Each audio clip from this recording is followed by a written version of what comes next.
Assalamu alaikum students. Hope you all will be fine. Our topic is lecture 3. Our topic is environmental history. Environmental history is defined as the interaction of human being of the present with the past environment. Environmental history موږ داسې define کوو چې زموږ چې کوم present environment دی ټیک شو د دې د past د environment سره د دې څه تعلق دی دغه ټول interaction د انسان د present environment سره او د past environment سره څه تعلق دی دې ته environmental history ویل کیږي موږ ته پته ده چې environment چې کوم دی هغه چینج کیږي time to time and region to region هغه زموږ څه د یو ایریا نه بل ایریا ته زما سره environment چینج کیږي with time to time یو ټایم کې زما سره انوایرمنټ یو شان بل ټایم کې تاسو که انشینټ ټایم ته وګورئ پخوانی ټایم ته وګورئ نو پای کې انسان بل شان کې ژوند تیرو او وس پریزنټ چې کوم دی نو هغه بل شان ژوند تیری وس د دې هیستوري څه ده د انسان چې دا رو را روان دی دا ټایم چینج کیږي یا ریجن بای ریجن چې دا کم چینج کیږي را چینج کیږي نو د دې انسان تعلق سره د دې انوایرمنټ سره نو دې ته څه ویل کیږي انوایرمنټل هیستوري وته ویل کیږي was the environment the history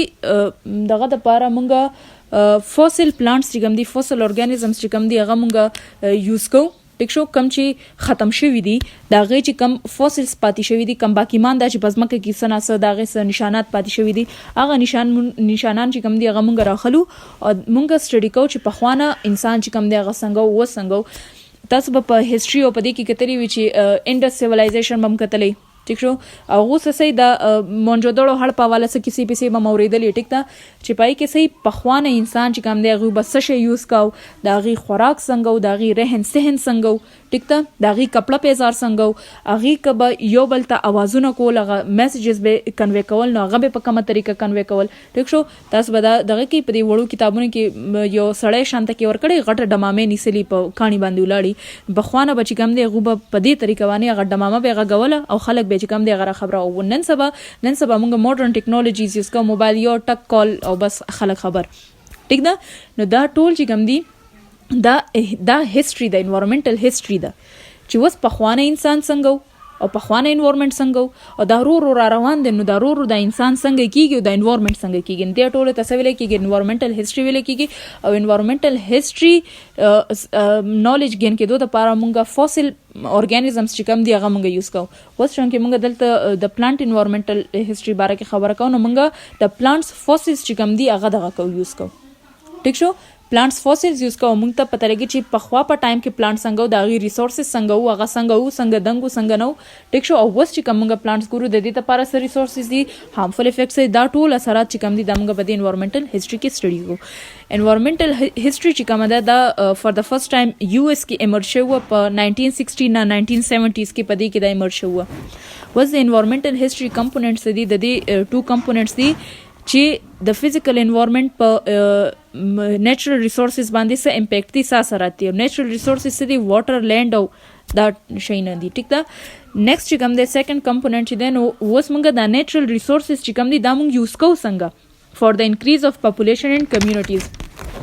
نو که تاسو کې پخوانه انسانان هم کمو ټیک ده ریسورسز چې کوم دي هغه ډیرو خو کمو نو اوس رو پاپولیشن سیوا کیږي هغه نیچرل ریسورسز چې کوم دي یوز کوي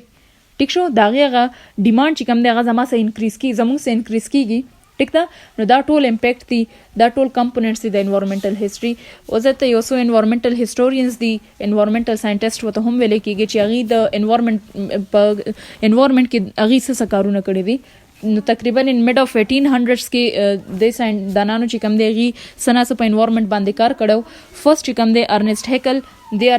چې کوم دی د زموږ سره ایکوسیستم هم ډیفاین کړو د دې چې کوم دی د ایکولوژي فاونډیشن یې خو دی چې ایکولوژي څه ته ویل کیږي په دې کې خلک څه سټډي کوي ټیک ده ایکوسیستم څه ته ویل کیږي نو د فاونډیشن چې کوم دی هغه ارنست هیکل یې خو دی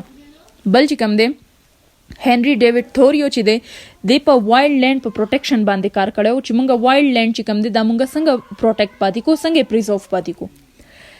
جان ویسلی پاول چې کوم دی په اوشنز باندې کار کړو سمندرونو باندې چې داغه انوایرنمنت څنګه دی څه قسم زناور دي داغه رهن څنګه دی نو ټول کار د دی په اوشنز باندې کړو جان ویسلی پاول بل چې کوم دی ریکل کارسن چې کوم دی 1962 کې د په ایکوسیستم کې د پیسټیسایډز افیکټ کتلیو چې اوس یو پیسټیسایډ یوز مونږ کوو نو د په لینډ باندې څه افیکټ دی یا د دې په خوشا کې چې کوم لینډ اورګانیزمز دی په دې باندې د څه افیکټ دی نو هغه افیکټ اف پیسټیسایډز دی دغه کړو بل چې کوم دی جارج پینکن مونش نو د چې د هیومنز نیگیټیو افیکټ سټډي کړو چې په ایکوسیستم باندې د هیومن نیگیټیو افیکټس دي نو هغه چا سټډي کړی هغه جارج پینکن مونش او نیگیټیو افیکټس دا دي چې انسان چې کم دی هغه ډیفورسټریشن کوي ټیک ده جنگلات چې کم دی هغه کټاو کوي د څه لپاره چې هغه د کراپ د لپاره لید دغه کی یا د کنسترکشن د لپاره هغه لند چې کم دی هغه بچ کی روباسي ټیک ده چې هلته هغه کنسترکشن وکي یا ایلډ د لپاره خوراک د لپاره فود ریسورسز د لپاره هغه لند چې کم دی هغه یوټیلایز کوي نو دا د دې څه شو نیگیټیو افیکټ د دې څنګه شو د ډیفورسټریشن کې جنگلات کټاوي یو زموږ سره اکسیجن کنسنټریشن کمیږي کاربن ډای اکساید په ایر اټماسفیر کې د کاربن ډای اکساید کنسنټریشن سیوا کیږي او بل چې کم دی نو دغه چې دی د وایلډ اورګانیزمز چې کم دی کم چې په ځنګلونو کې اوسېږي ځنګلات والا ځناور چې کم دی نو هغه زموږ سره د هغې هیبیټاټ چې کم دی هغه ډسټرکټ کیږي هغه زموږ سره ورو انډینجر کیږي او ختمیږي نو دا ټول هغه نیگیټیو افیکټس دي چې هغه جارج پینکن مونش چې کوم دی هغه سټډي کړو دا جنرال ډسکشن دا تاسو دومره ډیر دا ټاپک نه دی چې زه پکې نورم په ډیټیل سره لاړ شم ټیک ته خو دا جنرال انوایرنمنټل هیستوري ده چې انوایرنمنټل هیستوري څه ته وایي کم هیسټورینز پاتې شوي دي او د دې کمپوننټس دي څه تاسو کولای شئ او دا